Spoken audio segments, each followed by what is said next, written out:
Hey everybody, welcome back to my kitchen. Today we're going to go back and do a retro recipe that was popular in the 50s and 60s. I'm sure you guys made these all the time, a tuna noodle casserole. I knew I grew up on them, I love them, I still love them today.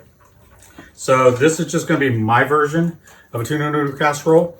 Ignore the canner back here, Miss Bertha, she's back here, she got all kinds of beans in her. And I figured I might as well kill two birds with one stone. I want to make this casserole. And I've already started canning. I've been canning for weeks. So we'll just ignore her. She's just perking away at 11. So first I'm going to add into my pan about 4 tablespoons of butter, maybe a little bit more. More never hurts.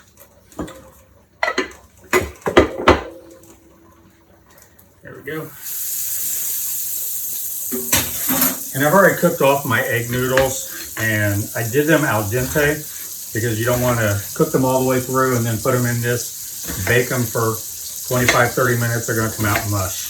So just cook them a little bit al dente, it means a little bit underdone, a little crunch to them.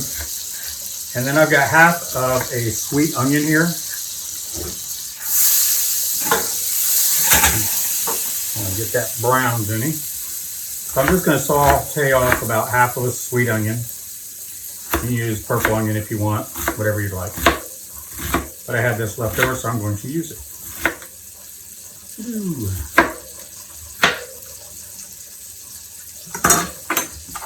Get that in there.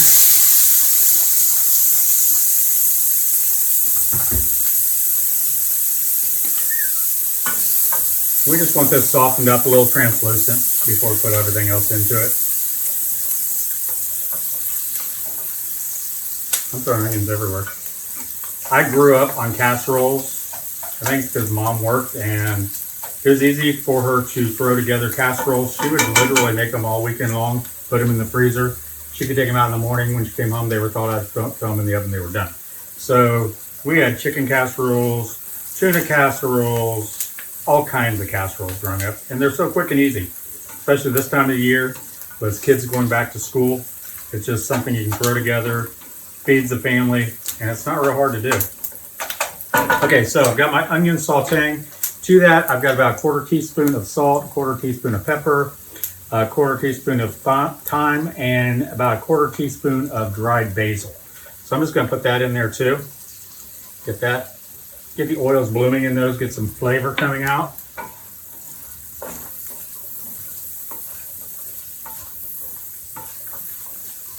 Ooh. That smells good. Okay.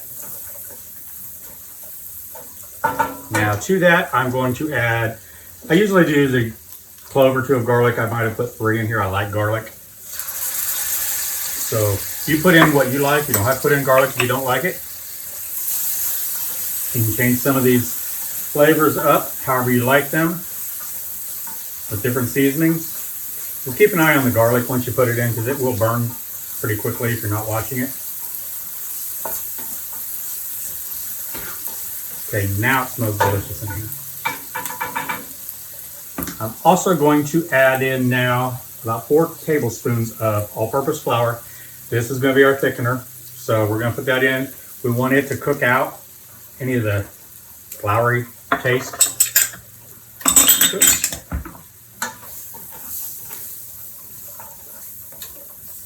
So basically we're getting ready to make a roux here with our onions in there.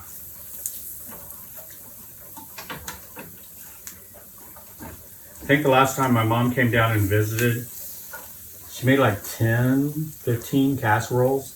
It was great. I could just go out to the freezer, get them, throw them in the oven, and I had dinner. And I had Mom's cooking. Okay. I'm just going to let that cook just for a second. I'll let you know what else I've got. I've got chicken stock, about 2 cups. I've got a cup of whole milk. I've got a little over a cup of peas. Now I don't measure them in here. This is a liquid measuring cup. Liquid and dry are 2 different measuring cups, but it's about a cup in there. It's a little over what it says, a cup of dried. So just know that when you measure something out, dry and liquid are in 2 different types of measuring devices. These are only for liquid. I also got a cup of Parmesan cheese that's grated. Very good. And I got a teaspoon of lemon juice and my seasoned breadcrumbs. So this looks like it's pretty well cooked down. So I'm going to add in the chicken stock. I'm going to get all those goodies off the bottom there. That's where I stir it around a little bit, get that flour all unbunched up, get it incorporated with the liquid so we don't have clumps of flour in there. And I'm also going to add in my milk.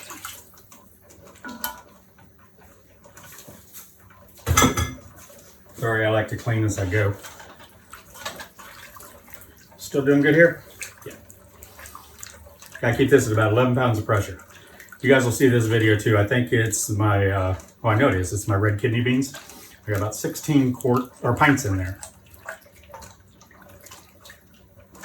So now while that starts cooking down, I'm not gonna put in the lemon juice just yet.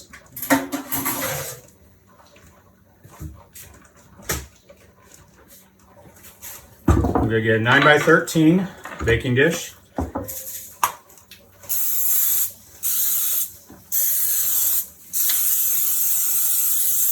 Get it all prepared, so it's ready.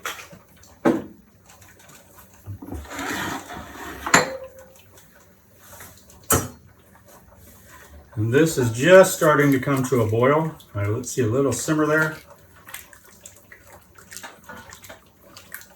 I'm gonna turn it up. I just want to thicken it a little bit.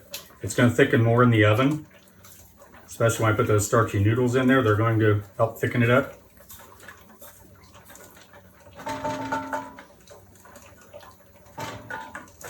All right, I'm going to go ahead and add the lemon juice. Lemon juice brings out some freshness in the taste of it, I think.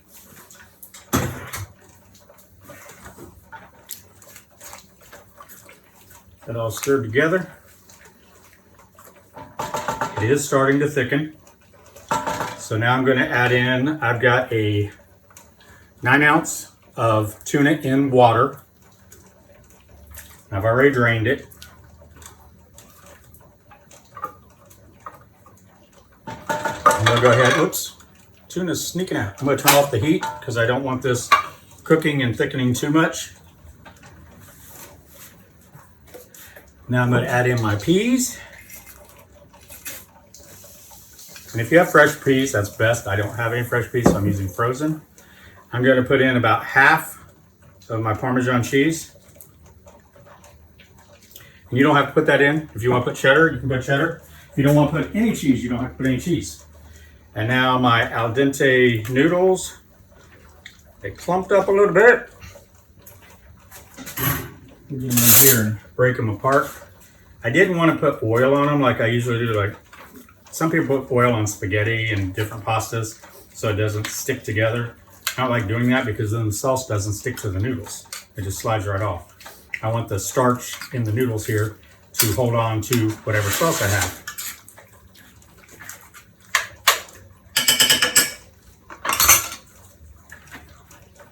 Here we go. And be careful, you don't want to tear that tuna up too much. I'm just trying to fold it together so I still have chunks of tuna in there. And if it looks a little dry, you can add a little bit more milk, which I think mine does look a little bit dry. So I'm going to add just a little bit more milk in here. Oops. Just about got the wrong milk.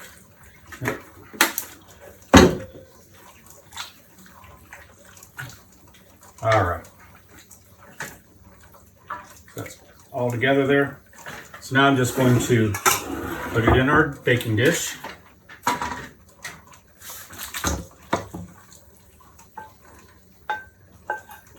And I'll have the entire recipe with all the ingredients, just like always, down below in the description, and a link to my website, gregs-kitchen.com, which you can print out the recipe if you'd like.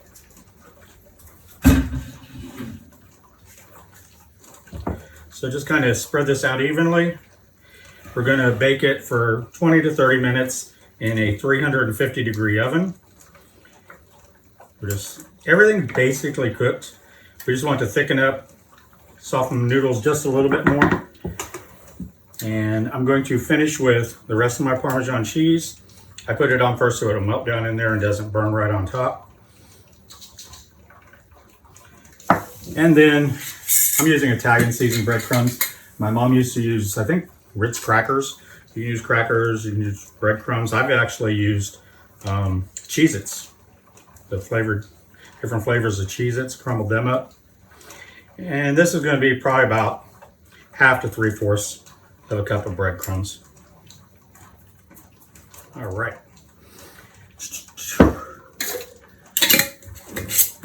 Rinse my hand off.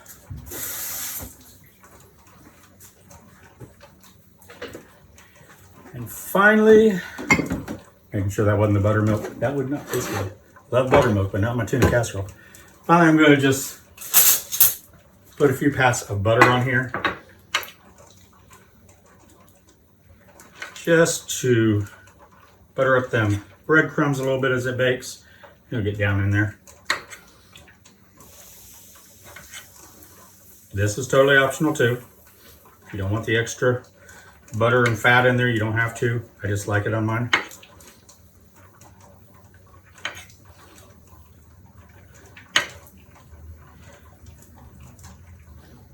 All right, so that's good. I'm gonna stick this in the oven.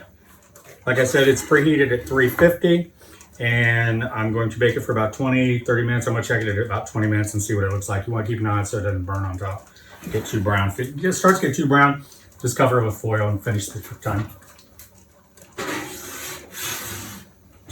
All right, I'll be back in about 20 minutes. Okay, we're back. It's been about 20-25 minutes.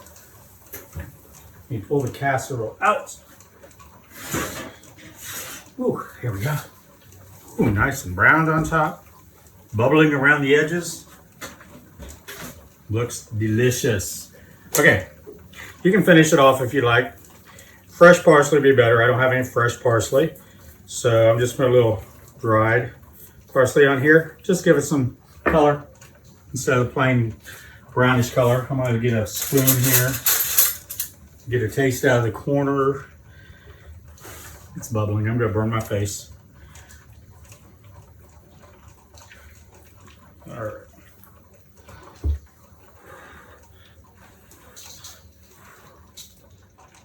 You see that steam coming out there? It smells delicious.